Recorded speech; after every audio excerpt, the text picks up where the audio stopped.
Game of Thrones Season 8 has come to a conclusion. There's a lot of back and forth, some of it really toxic. I'm hoping to provide a series of videos that do showcase what I think was done really poorly, yes, but also the other side to what these scenes and what these particular aspects do contribute to the story, and look at it in a fair and try to look at it in a constructive manner. This is one of the worst offenses in my opinion, starting off kind of strong here, with Bran the Broken, the Paradox King.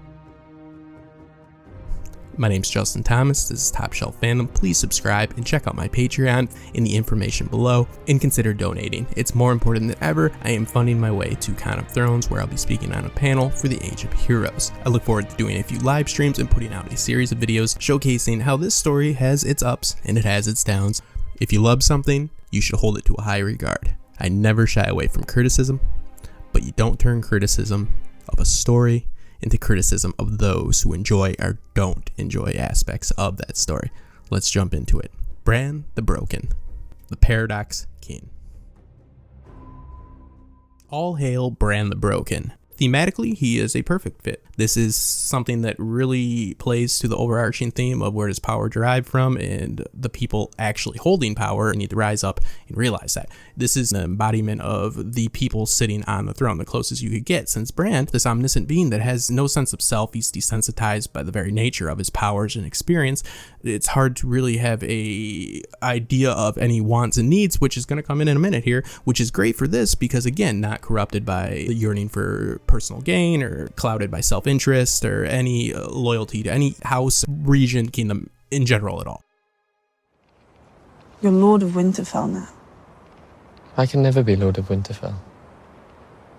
I can never be Lord of anything. And the very aspects that make him so worthy for this fit thematically is the very aspects that make him unfit for it in a narrative sense. Meaning, in our story, it's not logical for him to sit on that throne. Lead us into the future. Bran has no interest in ruling, and he can't father children. Good. The Seven Kingdoms, or the six in this case, are not likely to annoy Bran. Doesn't have a lot of emotion by the very nature of his powers, but we have a feeling that he cannot hold power because of his condition, which, again, this is the paradox. The very nature of Bran's powers make him both the perfect king for the ending of the story. If you're just going by theme in what the show is trying to do, this is a perfect ending. But if you're going by what the show has done in the nitty-gritty of living within the narrative and actually just having the show and embracing it and actually consuming it within the medium in which it's delivered to us, which is high concept television, which is episode to episode, the casual fan is probably not going to think that far into it. They're going to go, oh, that's an odd pick, and it's odd that the people of Westeros are just so understanding now, and they're going to take a guy that is evidently some sort of a wizard, thing that he can't even explain to Sansa or explain himself. But Tyrion claims there's no better story than the story that can't literally be explained by the guy that sees everything. No enemy can defeat it. And who has a better story than Bran the Broken? And the three-eyed raven.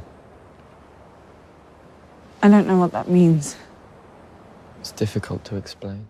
This is something I see as an issue, and it is a paradox because it does work for the sentiment and the theme of our story, but it is a huge issue when it comes down to the actual logic within story. It's always one eye on the page, one eye off the page, meaning what the story is trying to do and then what it actually does. Yes, I see where they're going, a nice sentiment, but they didn't stick the landing enough to sell it to me.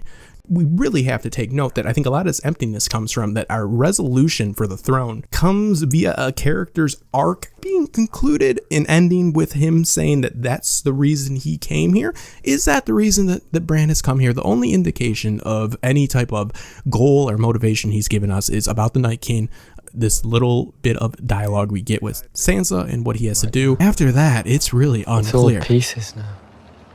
Fragments. I need to learn to see better.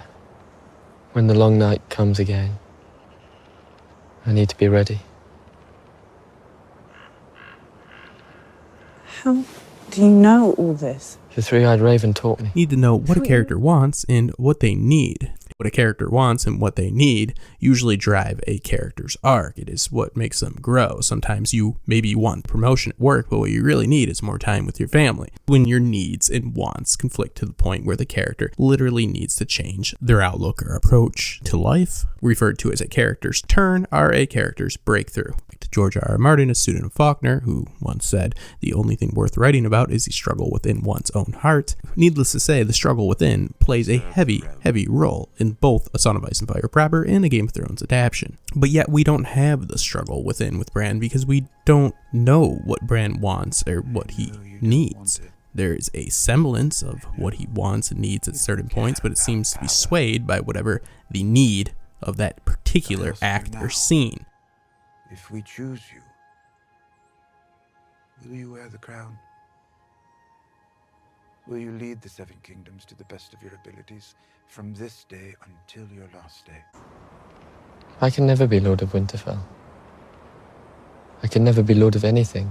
Why do you think I came all this way?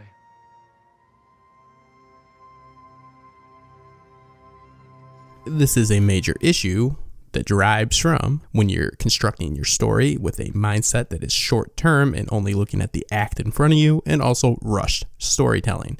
Bran is essentially whatever we need Bran to be.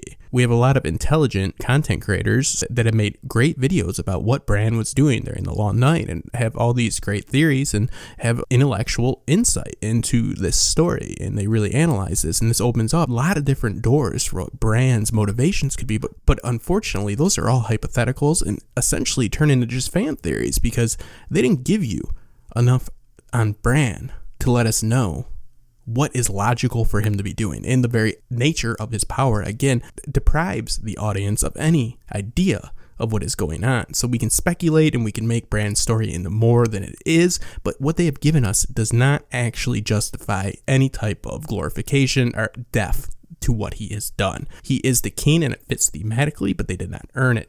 I'm not saying this is the worst thing in the world. Ending a series is one of the hardest things to do, especially one that's beloved. So here's what it comes down to.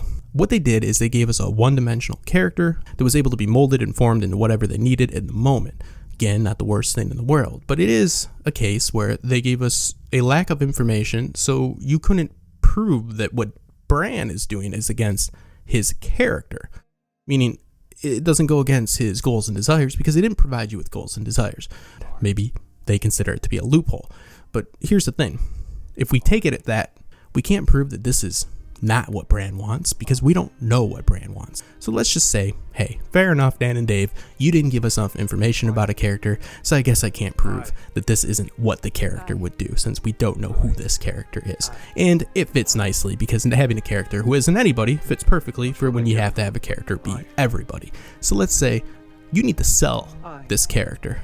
This is the Game of Thrones. He is sitting on the throne. In my opinion, the selling of this, the pitch for Bran, couldn't have been worse. Can't explain himself. Sansa isn't backing him. I love you, little brother. I always will. You'll be a good king. But tens of thousands of Northmen fell in the Great War, defending all of Westeros. And those who survived have seen too much and fought too hard ever to kneel again. The North will remain an independent kingdom, as it was for thousands of years.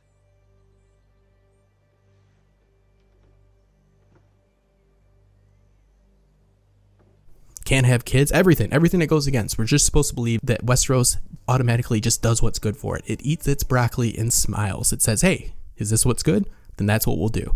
No more jostling for power, no more questioning things. Hey, take what we tell you is good. Coming from a guy that you don't like, you don't trust. You will be my hand. No, Your Grace, I don't want it. And I don't want to be king. Will you lead the Seven Kingdoms to the best of your abilities from this day until your last day? Why do you think I came all this way? I don't deserve it. I do have a little bit of an issue with Tyrion going back and forth in this scene as well, from telling people how everything needs to be done to saying how he knows nothing. Call it being modest, I would call it just being inconsistent. I thought I was wise, but I wasn't. I thought I knew what was right, but I didn't. This is an aspect of the story a lot of people are divided on. Bran, I didn't see becoming the king of Westeros. I don't hate it. I don't think the narrative supports it. All the issues derive from the rushed storytelling, and there's not a lot of excuses for that, but a lot of things are not as bad as they seem. This is one of the worst offenses. I started off strong. The next one we'll be doing is Dany's turn, our supposed turn. We'll be talking about foreshadowing not being character building, but we'll also be looking at the foreshadowing for Dany's actual turn. My name's Justin Thomas, this is TopShelf Fandom. Please subscribe and check out my Patreon in the information below, and consider donating. It's more important than ever. I am funding my way to Con of Thrones, where I'll be speaking on a panel for the Age of Heroes.